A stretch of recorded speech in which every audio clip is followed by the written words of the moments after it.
Now here's something we haven't covered yet. Chinese knockoff systems. Some are good, and usually, as it is the case most of the time, most are pretty terrible.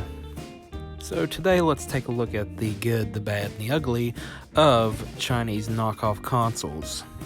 So let's start with the good. Contrary to belief, there actually are some good knockoff consoles that are made in China, such as this basically an NES clone entertainment system. While it is cheap in quality and not very well made, it actually does carry some pretty good games.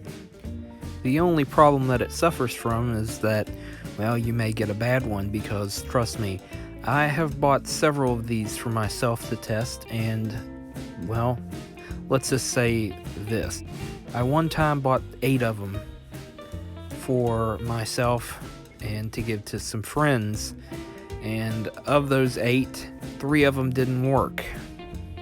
So with these, it's really hit and miss, but the thing is, it has a pretty decent selection of games on them. And another thing is in the area I live in, people are selling these things like crazy. I mean, they buy them off eBay and then they'll resell them for like a large markup. I know you can get them for at least, at the most, $30 a piece, $20 if you're lucky. And people are buying them off eBay or Alibaba or other places, Amazon possibly, and then reselling them for $50, $60, $70, $80. And the thing is, they exist in a legal gray area. Of course, in that legal gray area, the consoles themselves are not illegal, but the content on them, such as the ROMs, are. And of course, we learned that from the Soulja Boy incident, if everyone recalls that, which we'll be talking about in a moment. You'll come to find out as we talk about this, there's more bad than there is good. So, yeah. But if you need something just to play a quick game or something that you like, you could always pick up one of these from eBay for about $20, $25. But don't expect it to save your game, especially if it's a game like Super Mario 3. Not to mention on these, there's quite a few ROM hacks, which isn't bad if you like, ROM hacked games. And there's even some homebrew stuff too. Not a whole lot of homebrew, maybe 1 or 2, but don't expect, this is a message for homebrew fans, don't expect there to be anything spectacular that hasn't already made it out there. Of course, Chinese knockoff consoles they're not really a new concept. They've been going on for a long time, but the first time they came to the United States was back in the early 2000s with these Super Joy Power Play 3 consoles. I don't know what happened to the other 2. There may have been others that were just called Super Play or Super Joy Power Play or whatever. These were real popular in the early 2000s, and they were popping up everywhere. They were being sold in flea markets, they were being sold in malls. People, I guess, were buying them off the internet and reselling them, and it got pretty bad.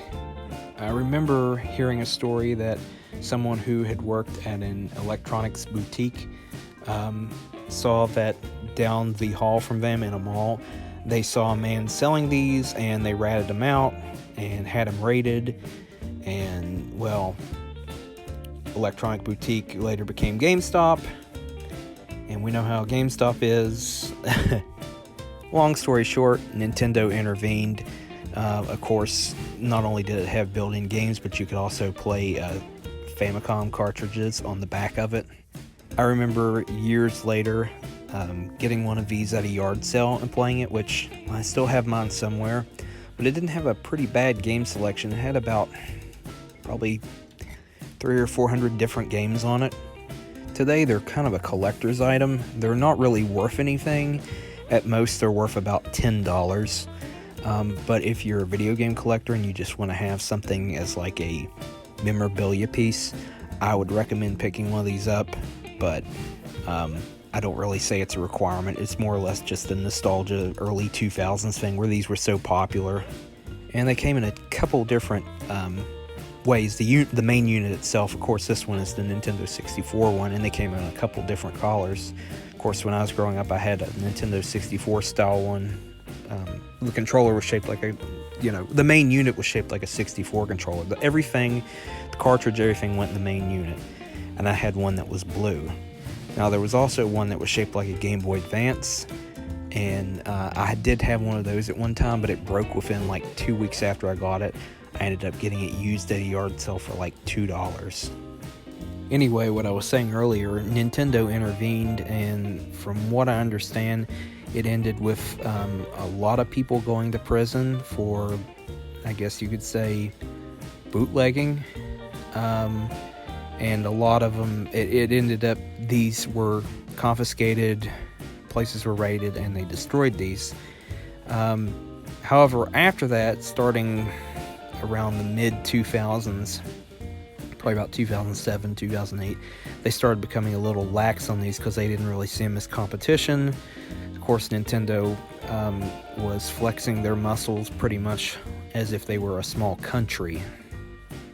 But if you grew up in the 2000s and you ended up getting one of these for Christmas, or they were just something you bought at a yard sale, then you'll understand they were a pretty cool little thing to mess around with. And like I said, if you collect video game memorabilia, I recommend picking one up just for the sake of nostalgia, or just for a little thing to mess around with in your spare time. Of course, here's something else. It's called a Cool Baby. A Cool Baby family computer system, and it basically has built-in games similar to the first one we took a look at. And they're not too bad. There is some problems with them, but not enough to really talk about. Of course, no HDMI output, just like the first one. But they're not really too bad. I've tried one out. I have a friend who bought one off eBay, and they're not too bad, but I not really into them. I'm into them about as much as the first one, but I don't know how good their build quality really is compared to those first ones. I figure they're probably about the same, but probably something you might want to pick up and mess around with. And here we are, the infamous Soulja Boy consoles that he so flexed his muscles about. These are actually, still are, and were being sold under a different name while he was selling his for a jacked up price. I don't know what happened to him, or what was going through his mind when he sold these. I guess he figured, I'm getting my own video game system. And he gloated how he had permission, quote, end quote, permission from Nintendo to actually have the games that was supposed to be licensed on them. In short, no, he did not.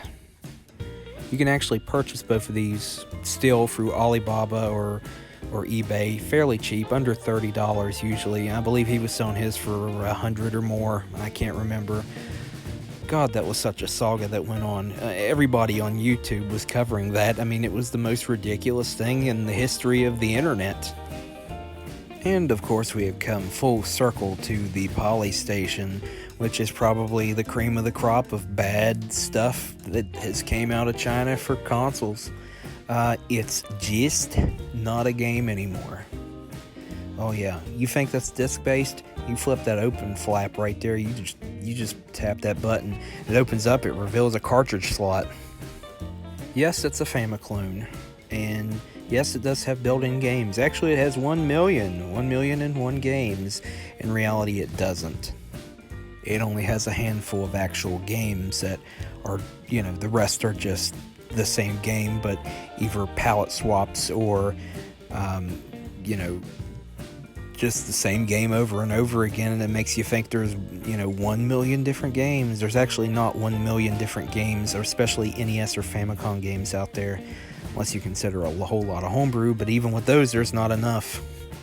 And if you are wondering, yeah, the Polystation is worth picking up as a collector's item, but only as a collector's item.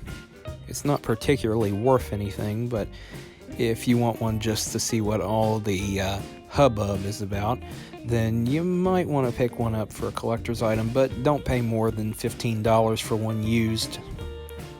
So, that's our episode. I hope you learned something today, and I hope you learned to stay away from Chinese consoles unless you want to buy them as a curiosity piece or a collector's item, which as a collector's item, that's on you. Don't forget to like and subscribe, hit the bell if you want notifications of when we do more awesome videos, and until next time, I'll see ya.